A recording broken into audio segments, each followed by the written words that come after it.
Merhaba arkadaşlar, yepyeni haberlerle karşınızdayız. Hande Erçel'in yeni tarzı olay oldu.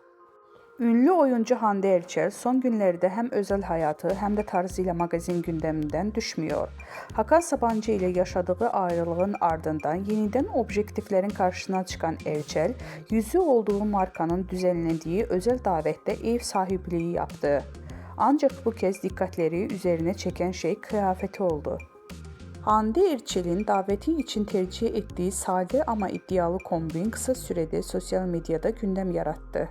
Takipçileri Erçel'in tarzı 2 yıl önce Serena Sarıkaya'nın giydiği kombine benzetti.